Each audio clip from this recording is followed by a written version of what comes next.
Des concours de saut en hauteur, de saut en longueur, des lancers aussi. On l'a vu la semaine dernière, le lancer du marteau au-dessus de la Vistule. Exactement, ouais. C'était voilà, lancer par-dessus un fleuve, les images étaient extrêmement spectaculaires. Pourquoi pas? Oui, tout est possible.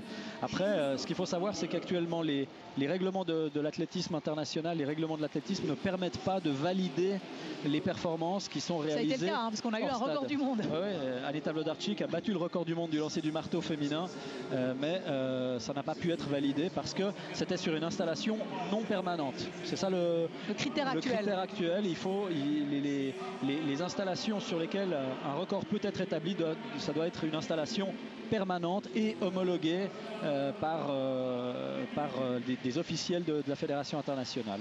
Alors ça peut être une installation qui n'est pas forcément un stade avec une piste entière, etc. etc.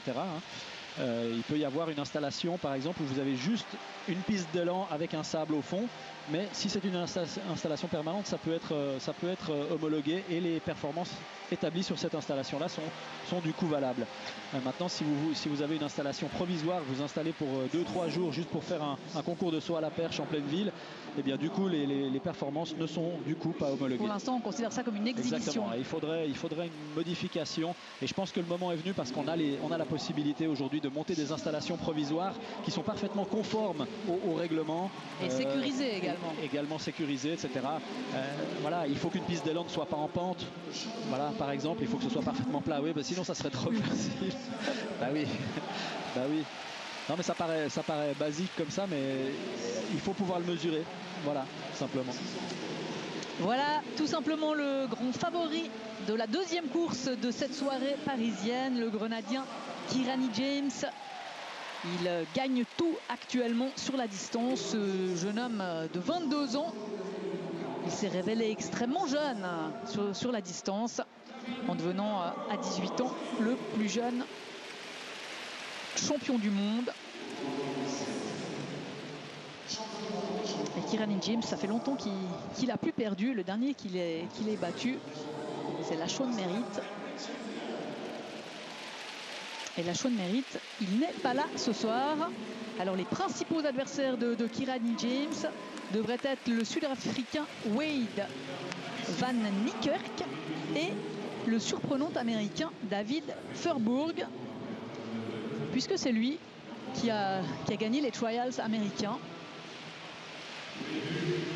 Ouais, 44-41, son chrono, David Furburg, il les a réussi en demi-finale à Eugene lors des World Trials. Il est allé un petit peu moins vite après en finale. 63 en finale. Et puis Wade Van Niekerk, 44-24 cette année, lorsqu'il a remporté la course au Meeting Diamond League de New York.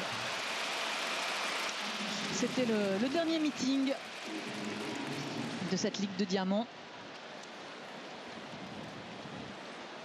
Kirani James, lui, il est descendu en dessous des 44 cette saison avec 43,95. Puis à 400 mètres intéressant aussi. Et Furburg qui a battu Lashon Merritt pour 3 centièmes en finale des trials. Et avec 2 Européens, en couleur numéro 3, le Belge Jonathan Borlée, et au 7, le Tchèque Pavel Maslak. Et Jonathan Borlée, de la dynastie des Borlée. Et gros plan sur Kirani James là, qui est en train de remonter tout le monde, et notamment Jonathan Borlée.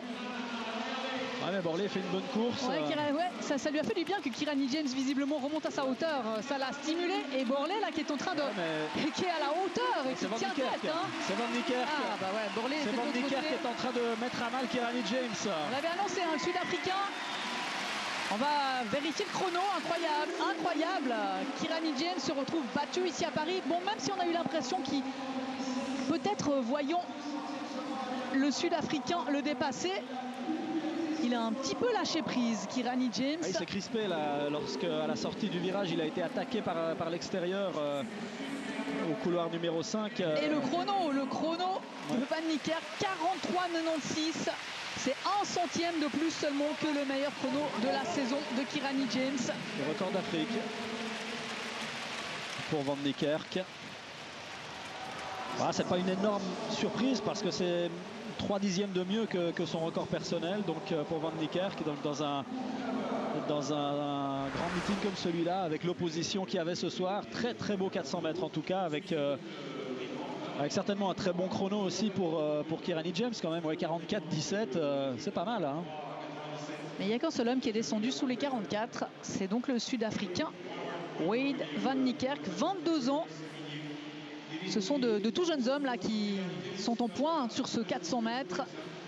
Kirani James et Van Niekerk qui sont tous les deux de 1992.